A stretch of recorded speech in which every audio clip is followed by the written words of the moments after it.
الحمد لله نحمده ونستعينه ونستغفره ونؤمن به ونتوكل عليه ونعوذ بالله من شرور أنفسنا ومن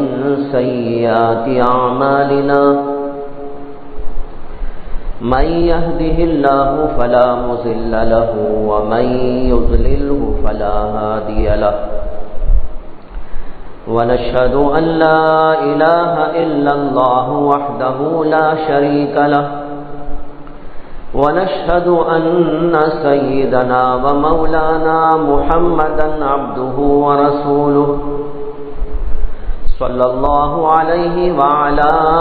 آله وأصحابه وأزواجه وذرياته وسلم تسليما كثيرا كثيرا. فقد قال رسول الله صلى الله عليه وسلم: رب صائم ليس له من صيامه إلا الجوع ورب قائم ليس له من قيامه إلا السهر، او كما قال صلی اللہ علیہ وسلم. بزرگان محترم، میں نے ابھی جو حدیث آپ کے سامنے پڑھی ہے، اس کا مطلب یہ ہے کہ اللہ کے رسول علیہ السلام نے ارشاد فرمایا کہ بہت سے روزے دار ایسے ہیں جنہیں سوائے بھوک اور پیاس کے کچھ حاصل نہیں، اور بہت سے رات بھر نماز پڑھنے والے ایسے ہیں جنہیں سوائے شب بیداری اور جاگتے رہنے کے کچھ حاصل نہیں. اس حدیث میں اشارہ ہے اس بات کی جانب کہ روزہ صرف کھانا پینا چھوڑ دینے کا نام نہیں ہے، بھوکے اور پیاسے رہ جانے کا نام نہیں ہے، بلکہ روزہ تو کچھ اور ہے. یہ بھوکا اور پیاسا رہنا اس کا ظاہر ہے، اور اس کا باطن جب تک حاصل نہ ہو اس کی حقیقت اس کو نہیں مل سکتی. بھائیو، ہم جانتے ہیں کہ رمضان میں روزہ فرض ہے، اور ہم یہ بھی جانتے ہیں کہ اس کی بڑی فضیلت ہے، اور کل میں نے آپ کے سامنے روزے کی فضائل کے سلسلے میں چند احادیث بیان کی تھی.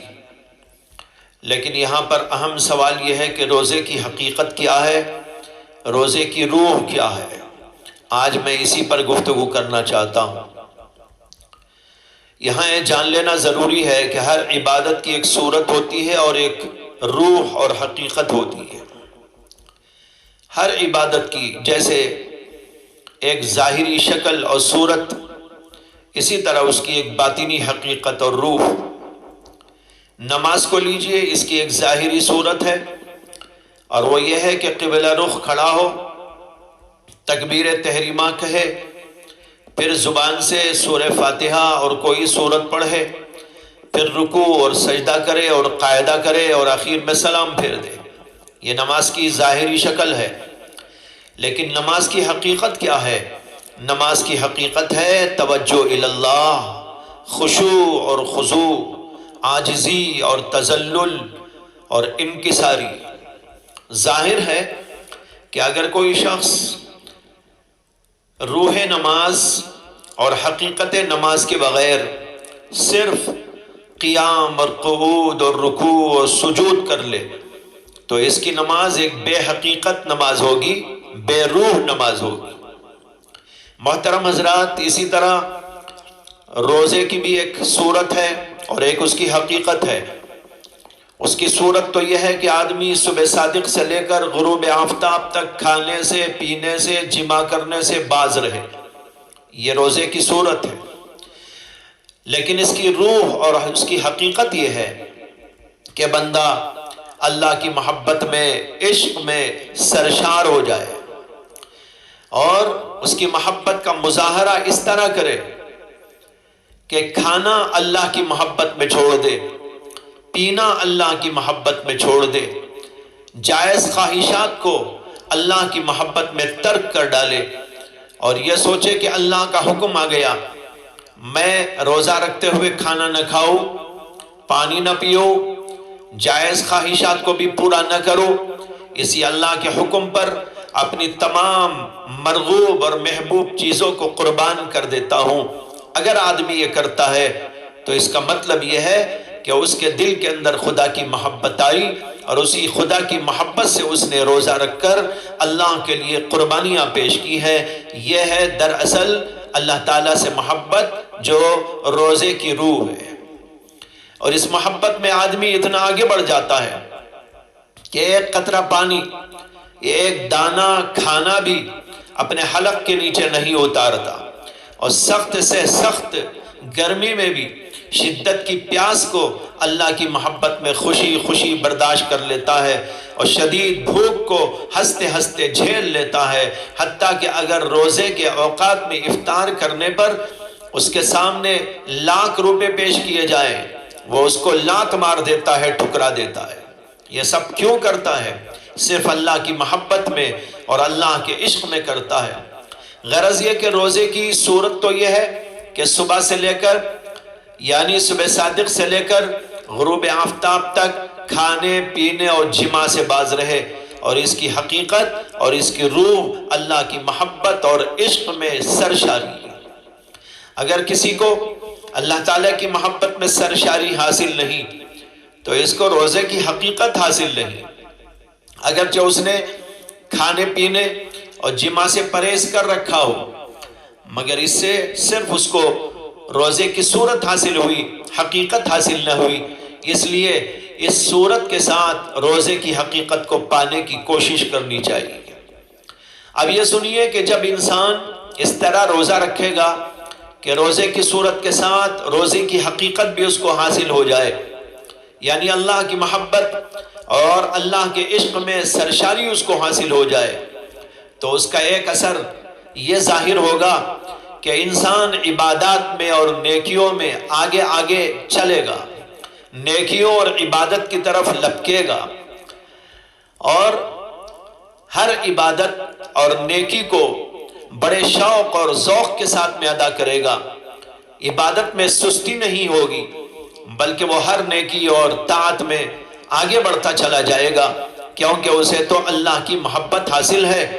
تو اللہ کی محبت کا تقاضا یہ ہوتا ہے کہ محبوب کی اطاعت کرے اور اس کو خوش کرنے کے تمام کام انجام دے، لہذا وہ کسی بھی نیکی میں سستی اور غفلت نہیں برتتا۔ نماز ہو، تلاوت ہو، ذکر ہو، تراویح ہو، سب کو بڑی رغبت اور شوق کے ساتھ ادا کرے گا۔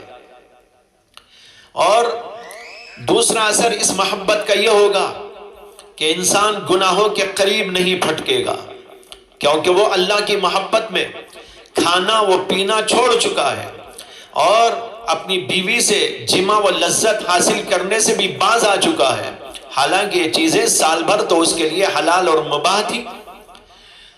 تو وہ ان گناہوں کے قریب کیسے جا سکتا ہے جو عمر بھر کے لیے اللہ تعالیٰ نے حرام کر دیے ہیں؟ اگر کوئی شخص کھانے پینے سے وہ باز آ گیا مگر حرام کاموں سے باز نہیں آیا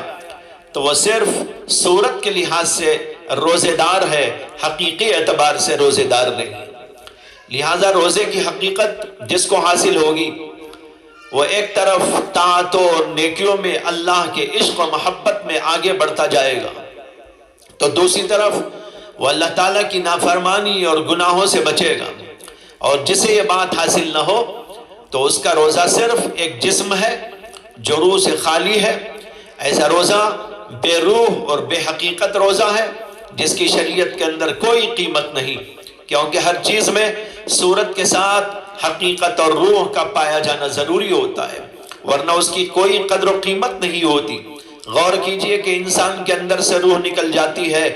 تو اس کی شکل اور صورت اور ظاہری ڈھانچہ، آنکھ، ناک، کان، سب کچھ موجود ہونے کے باوجود یہ بے حقیقت شے ہو جاتا ہے اور مٹی میں دبا دیے جانے کے قابل بن جاتا ہے، کیونکہ اب انسان کی صرف صورت رہ گئی، روح غائب ہو گئی۔ بالکل اسی طرح اگر روزے کی صورت تو موجود ہو اور حقیقت غائب، تو وہ روزہ بھی بے حقیقت اور بے قیمت روزہ ہوگا، اور شریعت میں ایسا روزہ مطلوب نہیں اور اللہ کے نزدیک مقبول نہیں۔ ایک حدیث میں آتا ہے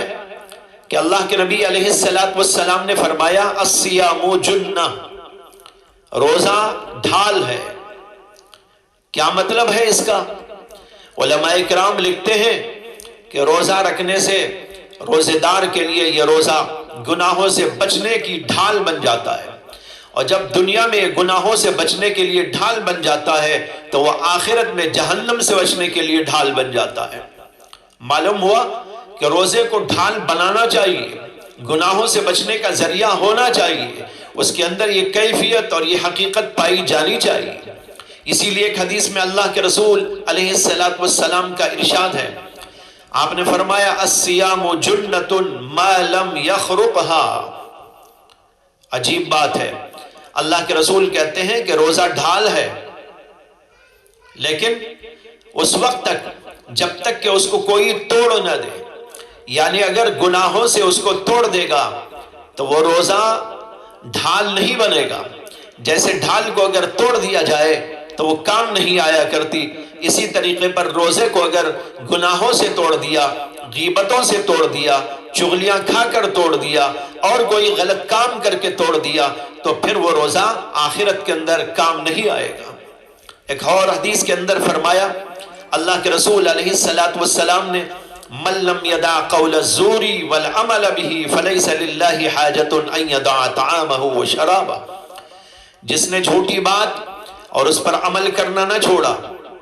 تو اللہ تعالیٰ کو کوئی حاجت نہیں کہ وہ اپنا کھانا اور پینا چھوڑ دے۔ اس حدیث میں اللہ کے رسول علیہ السلام فرماتے ہیں کہ اگر کوئی شخص جھوٹ کہنے کو اور جھوٹ پر عمل کرنے کو نہ چھوڑے مگر روزہ رکھتا ہو تو اللہ کو اس کھانے پینے کے چھوڑ دینے کی کوئی حاجت نہیں،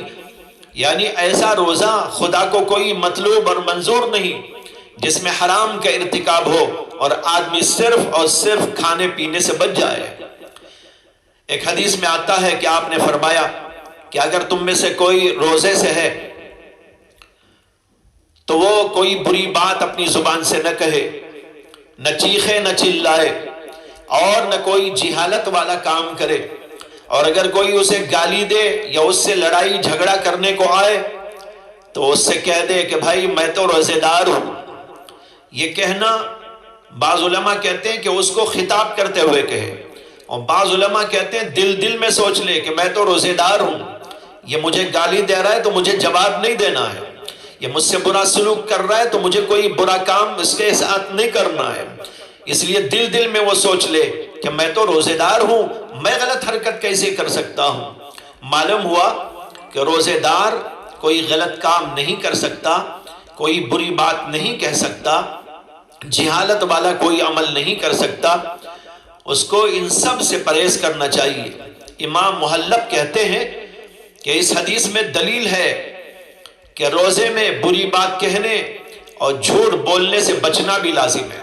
جیسے کھانے اور پینے سے بچنا لازم ہے، ورنہ اس کا روزہ ناقص ہوگا اور اللہ کے ہاں غیر مقبول ہوگا، اور اللہ تبارک و تعالیٰ کی مزید اس کے اوپر ناراضگی بھی ہوگی۔ اسی لیے ایک حدیث میں یہ فرمایا جو شروع میں نے عرض کیا تھا، رب صائم لیس له من صیامہ الا الجوع، بہت سارے روزے دار ایسے ہوتے ہیں جنہیں اپنے روزوں سے سوائے بھوک اور پیاس کے کچھ حاصل نہیں۔ اس حدیث میں بھی اس کی طرف اشارہ ہے کہ صرف بھوکا اور پیاسا رہنے سے کیا حاصل، جبکہ گناہوں میں آدمی ملوث ہو، ایسے شخص کو نہ ثواب ملا نہ اللہ کی رضا، صرف اور بھوک پیاس حاصل ہوئی، کیونکہ ظاہری روزہ تو اس نے رکھا مگر حقیقی روزہ نہیں رکھا۔ محترم بھائیوں اور بہنوں، آج کل اکثریت ہم میں کی وہ ہے جو ایک طرف روزہ رکھتی ہے تو دوسری طرف روزے کے خلاف کاموں میں مبتلا بھی ہو جاتی ہے۔ بہت سے لوگ تو نمازوں میں سستی اور غفلت کرتے ہیں، بعض لوگ روزہ تو رکھتے ہیں مگر تراویح نہیں پڑھتے، بعض لوگ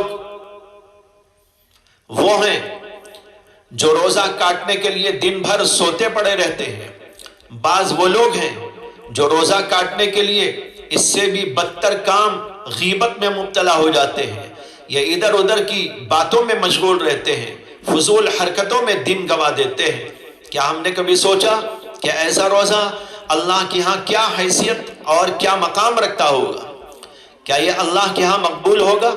منظور ہوگا؟ کیا اللہ کے دربار میں کھانے پینے کی کمی تھی کہ ہم کو روزہ رکھوا دیا؟ روزہ تو ہمیں کچھ بنانے کے لیے مشروع کیا گیا ہے، وہ ہمیں اللہ سے قریب کرنے اور اللہ کا محبوب اور لاڈلا بندہ بنانے کے لیے فرض کیا گیا ہے۔ اگر ہم روزے میں بھی نمازوں کو چھوڑ کر سو کر اور گناہ کر کر کے اللہ سے اور دور ہو جائیں تو اس سے بڑھ کر ہمارے لیے بری کیا بات ہو سکتی ہے۔ لہذا ہم ایک ٹائم ٹیبل بنائیں اور اس میں اپنے ذاتی کام، سونا ہے، کھانا ہے، نہانا ہے، دھونا ہے وغیرہ مصروفیات کے ساتھ دینی کاموں کا بھی نظام رکھے، اور اسی طرح عورتیں اپنے گھریلو کام کاج کا وقت مقرر کر لے اور باقی وقت کو نماز کے لیے، تلاوت کے لیے، ذکر کے لیے، تعلیم کتاب کے لیے لگائیں۔ تعلیم کتاب میں کوئی اچھی کتاب جیسے فضائل اعمال ہے، بہشتی زیور ہے، یا حیات المسلمین ہے، یا اور کوئی کتاب پڑھ لیا کریں۔